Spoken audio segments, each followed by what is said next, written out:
جب منی کا خروج ہو اپنے مقام سے، اپنی جگہ سے منی کا خروج ہو تو غسل کرنا آدمی کے اوپر ضروری ہو جاتا ہے۔ اس کی دو صورت ہوتی ہے، یا تو بیداری کی حالت میں منی کا خروج ہو یا نیند کی حالت میں منی کا خروج ہو۔ تو جب بیداری کی حالت میں یعنی جاگتے ہوئے منی کا خروج ہو اور لذت کے ساتھ، شرط ہے لذت کے ساتھ منی کا خروج ہو بیداری کی حالت میں، تو اس سے غسل واجب ہو جاتا ہے، چاہے ہم بستری سے ہو یا آدمی جان بوجھ کر کسی اور طریقے سے لذت کے ساتھ منی کا خروج کرے تو اس سے غسل واجب ہو جاتا ہے۔ یہ ہے بیداری کی حالت۔ اور ایک ہے نیند کی حالت، جب آدمی سویا ہوا رہتا ہے تو اس میں لذت شرط نہیں ہے، بغیر لذت کے آدمی کو پتہ نہیں رہتا ہے۔ نیند کی حالت میں اگر احتلام ہو جائے تو اس سے بھی غسل واجب ہو جاتا ہے۔ اور یہاں یہ بھی معلوم رہے کہ احتلام جیسے مردوں کو ہوتا ہے ویسے عورتوں کو بھی احتلام ہوتا ہے۔ اور پھر احتلام میں ایک دوسرا مسئلہ یہ ہے کہ احتلام سے غسل واجب ہو جاتا ہے، لیکن صرف خواب دیکھنے سے آدمی غسل نہیں کرے گا جب تک کہ وہ کوئی قرینہ نہ دیکھ لے جس کی وجہ سے وہ یہ سمجھ سکے کہ احتلام ہوا ہے۔ احتلام کا کوئی قرینہ، کوئی ثبوت پایا جائے تبھی جا کر کے غسل کرنا واجب ہوگا۔ تو احتلام کا قرینہ کیا ہو سکتا ہے کہ آدمی اپنے جو ہے لباس پر یا اپنے جو ہے جسم پر اس کے آثار دیکھے۔ صرف اگر یہ آدمی دیکھا کہ میں نے برا خواب دیکھا ہے، کوئی اثر نہیں دیکھے کپڑے پر جسم پر، تو اس کو غسل کرنے کی ضرورت نہیں ہے۔ تو منی کا خروج اپنے مقام سے ہو، حالت بیداری میں ہو یا حالت نوم میں ہو۔ حالت بیداری میں ہو تو لذت کے ساتھ ہو تو غسل واجب ہو جاتا ہے۔ یہاں دو تین باتیں اور سمجھ لیں۔ تین قسم کے مادے ہوتے ہیں جو منی سے ملتے جلتے ہوتے ہیں۔ ایک ہے منی، ایک ہے مزی اور ایک ہے ودی۔ یہ تین چیزیں۔ منی کا جب خروج ہوتا ہے تو منی گاڑھا ہوتا ہے، منی میں بدبو ہوتی ہے، اور منی لذت کے ساتھ شہوت کے ساتھ اچھل کر اس کا خروج ہوتا ہے۔ یہ منی، ٹھیک ہے، اس کے نکلنے سے غسل واجب ہوتا ہے۔ اور ایک ہے مزی، ٹھیک ہے، مزی جو ہے یہ پتلی ہوتی ہے، اس کے اندر بو نہیں ہوتی ہے اور یہ اچھل کر نہیں نکلتی ہے۔ یہ کوئی چیز آدمی دیکھتا ہے یا کچھ خیالات پیدا ہوتے ہیں، میاں بیوی کے درمیان بات چیت ہوتی ہے، خیالات سے لاشعوری طور پر اس کا اخراج ہوتا ہے اور یہ پتلے پانی کی طرح لیسدار مادہ ہوتا ہے۔ اس کے خروج سے وضو ٹوٹتا ہے، غسل واجب نہیں ہوتا ہے۔ حضرت علی رضی اللہ تعالیٰ عنہ رسول اللہ صلی اللہ علیہ وسلم سے سوال کرتے ہیں، اور حضرت علی کو زیادہ مزی کی شکایت تھی، اس کے بارے میں مزی کے بارے میں سوال کرتے ہیں تو آپ کہتے ہیں مزی سے وضو ہے اور منی سے غسل ہے۔ جب منی کا خروج ہو تو غسل ہے اور مزی کا خروج ہو تو اس سے صرف وضو کرنا ہوتا ہے، لیکن جہاں لگ جائے کپڑے میں یا جو ہے جسم میں شرمگاہ پر تو اس جگہ کو دھل کر پاک کرنا چاہیے، کیونکہ مزی جو ہے یہ نجس ہوتی ہے، ناپاک ہوتی ہے۔ اور ایک میں نے بتایا ودی یہ پیشاب کے وقت اس کا اخراج ہوتا ہے، پیشاب کے بعد ہوتا ہے، اس کا بھی حکم نجاست میں ہے، نجاست کی طرح ہے، تو اس میں بھی جو ہے وضو کرنے کی ضرورت ہوتی ہے۔ پیشاب کیونکہ پیشاب کیا ہوا رہتا ہے آدمی، اسی وقت اس کا خروج ہوتا ہے، نماز پڑھنے کے لیے اس کو وضو کرنے کی ضرورت پڑتی ہے تو وضو آدمی کرے گا۔ مرد کی شرمگاہ کا بغیر کسی حائل، بغیر کسی رکاوٹ کے عورت کی شرمگاہ میں داخل ہونا، اس سے بھی غسل واجب ہو جاتا ہے، اس سے غسل واجب ہو جاتا ہے۔ اس میں کہیں کہیں آپ پڑھیں گے، بعض حدیثوں میں آیا ہے کہ جب شرمگاہ سے مل جائے تو غسل واجب ہو جاتا ہے۔ تو اس سے بعض علماء نے یہ کہا ہے کہ اگر شرمگاہ بغیر پردے کے، بغیر حائل کے مل جائے، صرف ٹچ ہو جائے تو غسل واجب ہو جاتا ہے۔ حالانکہ اس میں اصل مسئلہ اور صحیح بات یہ ہے کہ صرف ٹچ ہونے سے غسل واجب نہیں ہوتا ہے۔ شرمگاہ اور خاص طور سے مرد کی شرمگاہ کا اوپری حصہ، جسے عربی میں کہتے ہیں حشفہ کہتے ہیں، اردو میں ترجمہ کہتے ہیں تو اس کو سپاری کہتے ہیں، یا جس کو آپ سمجھ لیں کہ ختنہ کر کے جس حصے کو ظاہر کیا جاتا ہے اس کو حشفہ بولتے ہیں، ٹھیک ہے۔ تو وہ جب کم از کم اتنا عورت کی شرمگاہ میں داخل ہو جائے تو چاہے انزال ہو یا انزال نہ ہو، بغیر پردے کے، بغیر رکاوٹ کے اگر شرمگاہ میں داخل ہو تو اس سے غسل جو ہے واجب ہو جاتا ہے، لیکن صرف ٹچ ہونے سے غسل واجب نہیں ہوتا ہے، یا کپڑے کے اوپر سے ٹچ ہونے سے غسل واجب نہیں ہوتا ہے۔ اس سلسلے میں ایک دو حدیث دیکھ لیتے ہیں تاکہ دلیل کی بنیاد پر یہ بات مضبوط ہو جائے۔ ترمذی کی حدیث ہے 109 نمبر کی، رسول اللہ صلی اللہ علیہ وسلم فرماتے ہیں، یہ صحیح حدیث ہے، شیخ البانی نے اس کو صحیح قرار دیا ہے، اذا جاوز الختان الختان فقد وجب الغسل، کہ جب ختنے کو تجاوز کر جائے، تجاوز اسی کو کہتے ہیں جب آر پار ہو جائے، یعنی داخل ہو جائے شرمگاہ کو، یعنی مراد ہے مرد کی شرمگاہ، جب عورت کی شرمگاہ میں داخل ہو جائے تو اس سے غسل واجب ہوتا ہے۔ ایک دوسری حدیث ہے جو ابن ماجہ میں ہے 611 نمبر کی، شیخ البانی نے اس حدیث کو صحیح قرار دیا ہے، اذا التقى الختانان وتوارت الحشفة فقد وجب الغسل، کہ جب دو ختنے آپس میں مل جائیں اور حشفہ یعنی وہ جو حصہ ہے اگلا حصہ چھپ جائے تو ایسی صورت میں غسل واجب ہو جاتا ہے.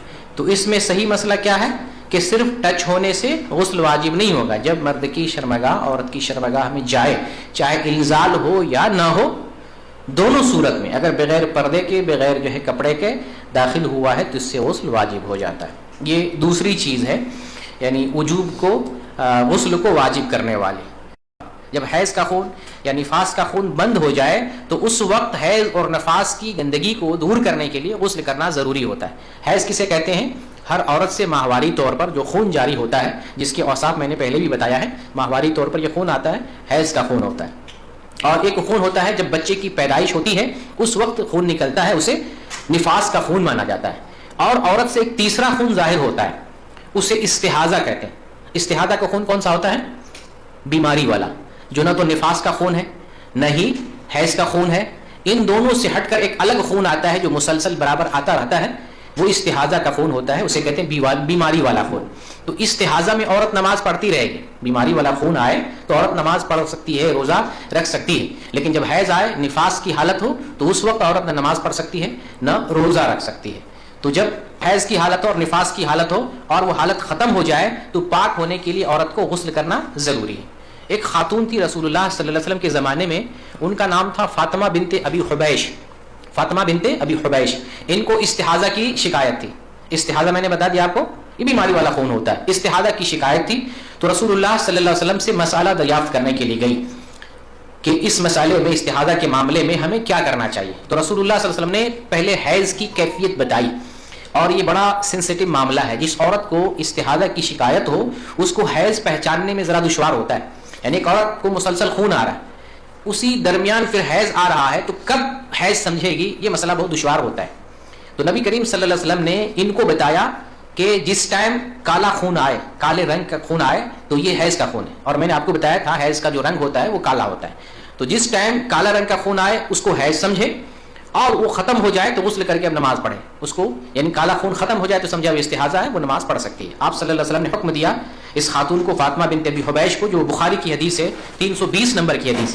آپ فرماتے ہیں فَإِذَا أَقْبَلَتِ الْحَيْضَةُ فَدَعِي الصَّلَاةَ وَإِذَا أَدْبَرَتْ فَاغْتَسِلِي وَصَلِّي.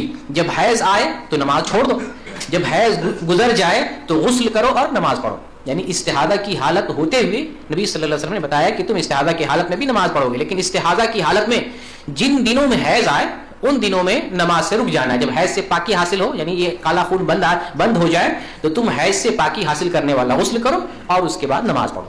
خلاصہ یہ ہے کہ حیض سے پاکی کے لیے یا نفاس سے پاکی کے لیے عورت کو غسل کرنا واجب اور ضروری ہوتا ہے. اور یہاں یہ بھی سمجھ لیں، جو حکم شریعت میں، جو حکم حیض کے لیے ہے وہی حکم نفاس کے لیے بھی ہے.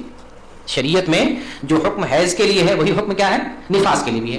جو کام حیض میں ممنوع ہے وہی کام نفاس میں بھی ممنوع ہے. جو کام حیض کی حالت میں جائز ہے وہ کام نفاس کی حالت میں بھی جائز ہے. تو حیض اور نفاس کا دونوں کا سیم حکم ہے. اس پر اہل علم کا اتفاق اور اجماع ہے. موت پر بھی میت کو واجبی طور پر غسل دیا جائے گا، چاہے جتنی مجبوری ہو. میت کو غسل دینا ہے، جنازہ پڑھنا ہے، مسلمان ہے، اس کے بعد قبرستان میں دفن کرنا ہے. بغیر غسل کے میت کو دفن نہیں کیا جائے گا. کبھی کبھی ایسی صورتحال درپیش ہوتی ہے جب لاش کٹی ہوئی ہو، جلی ہوئی ہو، جس کو غسل کرنے سے مسئلہ درپیش ہوگا، یعنی گوشت بہہ جائے گا یا نہایا نہیں جا سکتا، غسل نہیں دیا جا سکتا. اس سچویشن میں اگر تیمم دلا سکتے ہیں تو کم از کم تیمم دلا دیں، ورنہ ہر حال میں میت کو غسل دلانا یہ واجبات میں سے ہے. میت کو غسل دینا ضروری ہے. نبی کریم صلی اللہ علیہ وسلم کی جب بیٹی محترمہ زینب رضی اللہ تعالی عنہا کا انتقال ہوا، یہ حدیث پہلے بھی گزر چکی ہے، آپ صلی اللہ علیہ وسلم نے خواتین کو حکم دیا کہ زینب کو غسل دو، 3 بار دو، 5 بار دو، یا اس سے زیادہ اگر تم محسوس کرو تو اس سے زیادہ بار غسل دو. حتیٰ کہ احرام کی حالت میں کسی کا انتقال ہو جائے تو رسول اللہ صلی اللہ علیہ وسلم نے ان کو بھی غسل دینے کا حکم دیا ہے. ایک میت ایسا ہے جس کو غسل نہیں دیا جائے گا، بغیر غسل کے اور بغیر جنازہ کے دفن کیا جائے گا. وہ کون ہے؟ ماشاءاللہ ماشاءاللہ، شہید. ایسی جو ہے کسی کو ایسی قسمت ملتی ہے. تو شہید کو غسل نہیں دیا جائے گا. اور شہید کے مختلف اقسام ہیں.